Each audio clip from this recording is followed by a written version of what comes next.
Laser आजकल बहुत चलन में है।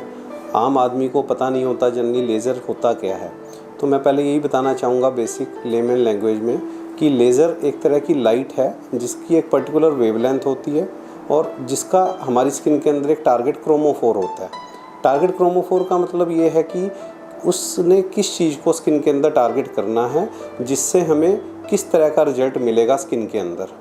ठीक है, तो लेज़र जनरली दो तरह के होते हैं। कुछ होते हैं सर्जिकल लेजर्स, कुछ होते हैं नॉन सर्जिकल लेजर्स। ठीक है, जो नॉन सर्जिकल लेजर्स हैं वो जनरली सेफ़ होते हैं और जनरली उनमें हमें बहुत ज़्यादा ट्रीटमेंट के बाद केयर नहीं चाहिए होती, except just we need to apply sunscreen regularly और थोड़ा 2-3 दिन ध्यान रखना होता है। बहुत ज़्यादा हमें एक्स्ट्रा केयर नहीं चाहिए।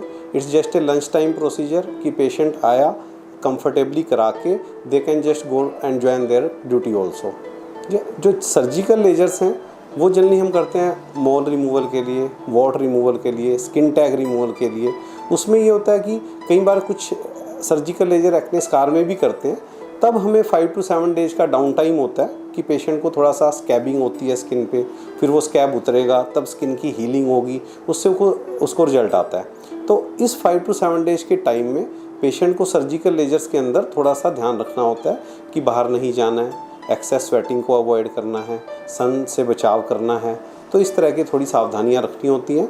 बट लेजर ट्रीटमेंट एक बहुत ही अच्छा और रिजल्ट गिविंग ट्रीटमेंट है। ये उन चीज़ों में ज़्यादा बेनिफिशियल है जिनको हम मेडिसिन से नहीं ठीक कर सकते। जैसे कि हेयर रिमूवल है, पहले लोग करते थे परमानेंट हेयर रिमूवल, अब आ गया। पहले लोग जनरली वैक्सिंग, थ्रेडिंग, ब्लीचिंग इन मेथड्स को फॉलो करते थे, बट अब लेजर से हम परमानेंट हेयर रिडक्शन दे सकते हैं लोगों को। हर ट्रीटमेंट के लिए अलग अलग लेज़र है। जैसे कि एक ट्रीटमेंट है हेयर रिमूवल। हेयर रिमूवल में डिफरेंट टाइप की मशीन्स यूज होती हैं। जो गोल्ड स्टैंडर्ड लेज़र है, डायोड लेज़र आजकल बहुत हम यूज कर रहे हैं जिसका रिजल्ट बेस्ट है। हेयर रिमूवल के लिए long pulse Nd:YAG laser, hair removal के लिए IPL लेज़र का भी इस्तेमाल होता है। टैटू रिमूवल, आजकल लोग टैटू भी बहुत चलन में है, लोग बनवा लेते हैं, बट कई बार उनको वो पसंद नहीं आता, या आजकल लोग आर्मी में जाना चाहते हैं या कुछ फ्लाइंग में जाना चाहते हैं लोग। तो इन प्रोफेशंस में क्या है, टैटू रिमूवल बहुत ज़रूरी होता है। टैटू को वो वाले लोगों को क्वालिफाई नहीं करते हैं, तो लोग जनरली टैटू रिमूवल के लिए हमारे पास आते हैं। और टैटू रिमूवल जो हम करते हैं QC Nd:YAG लेज़र होती है, जिसके लिए हमारे पास ट्राईबीम लेज़र है जो US FDA approved gold standard machine है। इसके बाद कुछ हम कॉस्मेटिक इंडिकेशंस आ जाती हैं, जैसे कि कईयों को एक्ने स्कार्स हैं, जिनको पिट्स पड़ चुके हैं स्किन में, खड्डे पड़ गए हैं स्किन में, कोई ट्रोमेटिक स्कार हैं, कोई चोट लगी जिसके बाद स्कार दवाई से ठीक नहीं हो सकता। कुछ स्कार ऐसे हैं जो बर्न के बाद हो जाते हैं, किसी को बर्न हो गया फिर स्कार हो गया। तो इस तरह के स्कार्स में भी जनरली हम 2 तरह के लेज़र यूज करते हैं। एक होता है CO2 फ्रैक्शनल लेज़र और दूसरा होता है एर्बियम ग्लास लेज़र।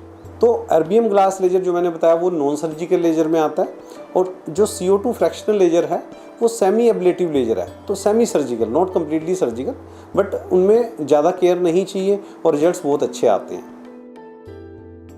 देखो, टैटू रिमूवल में भी डेफिनेटली पेन होता है, बट उस पेन को रिड्यूस करने के लिए हम पेशेंट को एक नंबिंग क्रीम लगाते हैं। 45 मिनट क्रीम को लगाने के बाद टैटू रिमूवल किया जाता है। उससे 70 to 80% पेशेंट का जो पेन है वो रिड्यूस हो जाता है।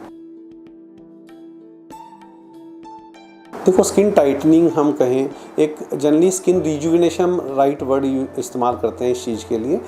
जो हमारी स्किन में क्या होता है उम्र के हिसाब से, या फिर हम कहें जिनका लाइफस्टाइल थोड़ा स्ट्रेस रिलेटेड है, सन एक्सपोजर ज़्यादा है, कईयों की फैमिलियल टेंडेंसी है कि उनको जो रिंकल्स हैं वो समय से पहले आ जाते हैं। तो कुछ लेजर्स ऐसे हैं जो स्किन रिजुविनेट करते हैं बाय कोलेजन रीमॉडलिंग। क्योंकि एजिंग में क्या होता है, हमारे स्किन का जो कोलेजन है वो ब्रेक डाउन हो जाता है। कोलेजन हमारे स्किन के फाइबर्स हैं जो स्किन को टाइट रखते हैं। तो जब with age, with stress, with pollution, there are so many factors, उससे वो कोलेजन ब्रेक डाउन हो जाता है। तो जो लेजर्स हैं उनसे हम कोलेजन रीमॉडलिंग को स्किन में प्रमोट करते हैं, जिससे कि स्किन टाइटनिंग इफेक्ट आता है और कुछ हद तक हम रिंकल्स को रिड्यूस कर सकते हैं। हमारे सेंटर्स में ही सब US FDA अप्रूव्ड मशीन्स हैं, हेयर रिमूवल के लिए अलग, टैटू रिमूवल के लिए, एक्ने के लिए, स्किन टाइटनिंग के लिए। तो इस तरह की अलग अलग इंडिकेशन, बर्थ मार्क रिमूवल, जो बर्थ मार्क जन्म से कुछ मार्क्स ऐसे होते हैं जो हम लेज़र से काफ़ी हद तक रिड्यूस कर सकते हैं। तो हर चीज़ के लिए अलग लेज़र है, बट वही होता है कि पहले पेशेंट आता है, उसको हम असेस करते हैं उसकी रिक्वायरमेंट क्या है। उसके हिसाब से उसको असेस करके फिर हम डिसाइड करते हैं कि उसको क्या ट्रीटमेंट दिया जाएगा।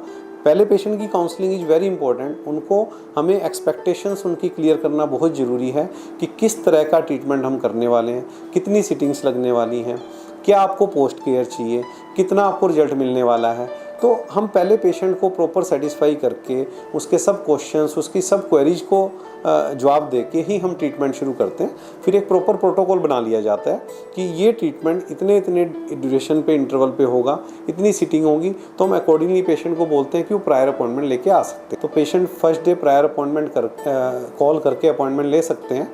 अकॉर्डिंगली अगर पेशेंट फर्स्ट टाइम आ रहा है तो हम उसको अकॉर्डिंगली अपॉइंटमेंट देते हैं ताकि उसको प्रॉपर ट्रीटमेंट के बारे में गाइड कर पाएँ, उसकी प्रॉपर काउंसलिंग हो पाए। फिर हम उसको नेक्स्ट सिटिंग के लिए फर्दर अपॉइंटमेंट देते हैं ताकि उसका प्रॉपर ट्रीटमेंट शुरू हो सके। और जो हमारे पुराने पेशेंट्स हैं उनको हम ऑलरेडी कन्वे कर चुके हैं कि जब भी आपने ट्रीटमेंट के लिए आना है तो 1-2 दिन पहले अपॉइंटमेंट लिखवा के आना है ताकि यहाँ पे ज़्यादा रश ना हो। एक पेशेंट जब जाए तभी दूसरे को हम एंटर कराएं रूम में, ताकि पेशेंट को एक्सपोजर ना हो और सब हम सेफ रहें।